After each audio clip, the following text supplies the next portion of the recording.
Hi there, this is Dr. Renee Pleasant, Pleasant Leadership Consulting, where we inspire your leadership freedom. Welcome to a new series entitled Gossip in the Workplace. Let's go ahead and get started. Hi there, this is Dr. Renee Pleasant, Pleasant Leadership Consulting, where we inspire your leadership freedom. If you're not already a subscriber to our channel, I encourage you to go ahead and subscribe now. That way you are notified of every upload we have every Friday and any of our spontaneous uploads. So today marks the beginning of a new series called Gossip in the Workplace. You might just learn something. So without further ado, let's begin. So we're going to begin with some gossip statistics. All right. First of all, gossip accounts for 14% of our talk in the workplace. That's a statistic I wasn't aware of before I started this presentation. Number two, more than 90% of the workforce will gossip about fellow employees. Wow, that is amazing.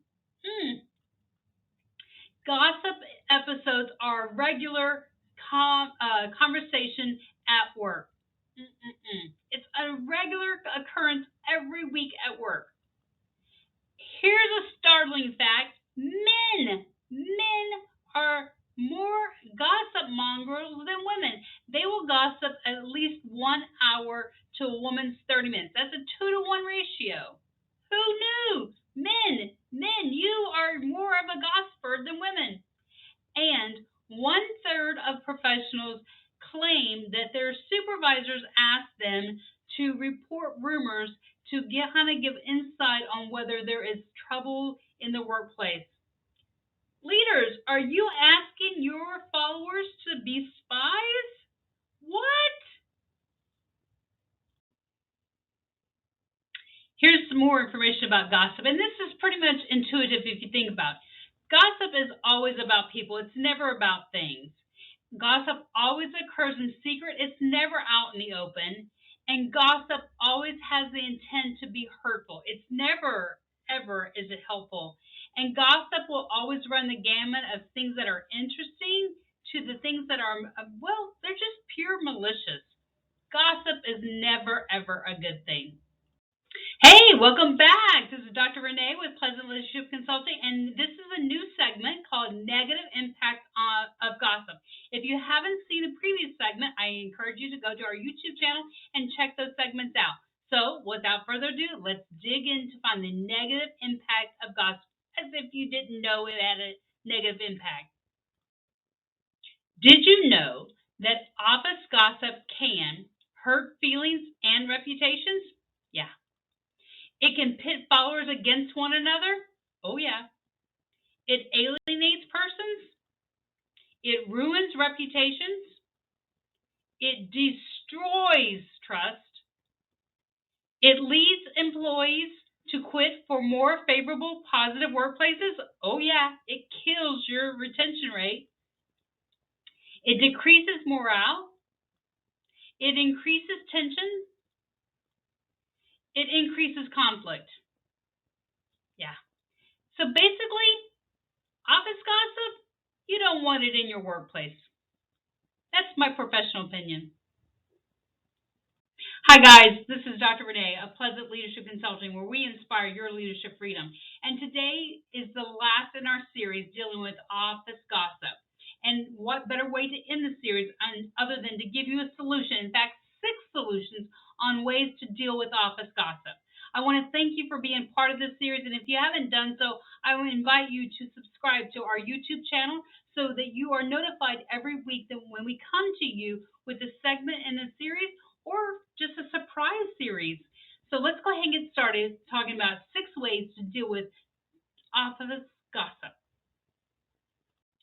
All right, guys, step number 1 is to develop a discerning ear. If you remember from our first segment, we said that it's going to happen. Information is going to be shared in your work environment daily.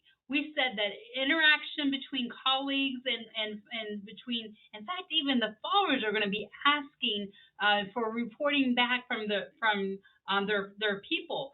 So you first have to have a sense to discern if the information flowing is of value, or if it's something that is not contributing to the mission and the vision of the company.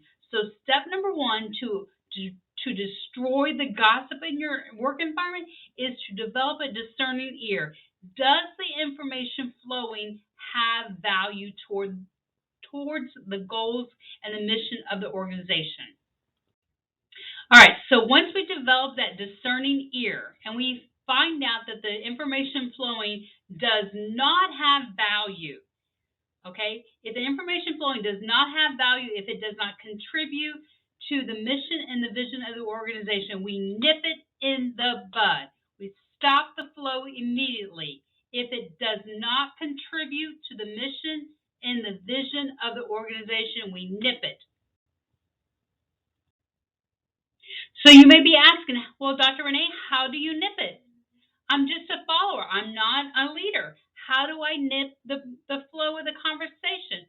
One way is you change the subject.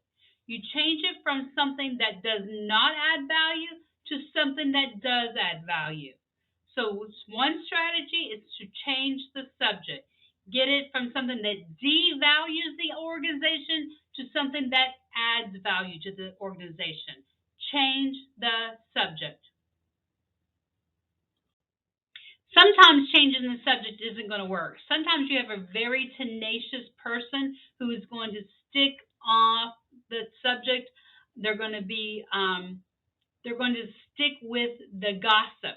So what you're going to do is you're going to spin it. You're going to spin the topic. You're going to talk to that person, and so you're going to say something to the effect of, well, seeing how much people enjoy speaking with you on this matter, I would appreciate it if you would enlighten them on how things really are, and then proceed forward with that. Spin it. Put them in your camp. Sometimes it's not enough to move that gossiper into your camp. So what you need to do is you need to strengthen your forces. So then you're going to go to a colleague and you're going to ask them for their support to kind of surround and strengthen your team, so to speak, to kind of work on that gossiper. So you're going to ask for support from another colleague to kind of strengthen your side to work on that one person who's gossiping. And so there's power in numbers.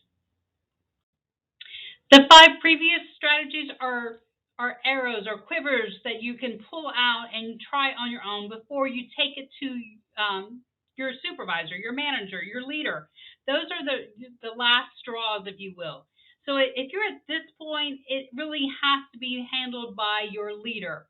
So that is strategy number 6, is to take it to your supervisor, because then you have tried everything within your power as a follower to a follower, and then it's up to your supervisor to take it at this level. They will appreciate you trying everything to handle it on your own before you take it to the supervisor. At this point, there's probably going to need to be some corrective actions that need to take place at this point. At this point, there most likely are going to have to be some corrective actions taken at this point. So don't take it personally if there is not any changes in behavior, and do not feel that you were ineffective in your efforts at all. Sometimes it just takes a supervisor stepping in at this point.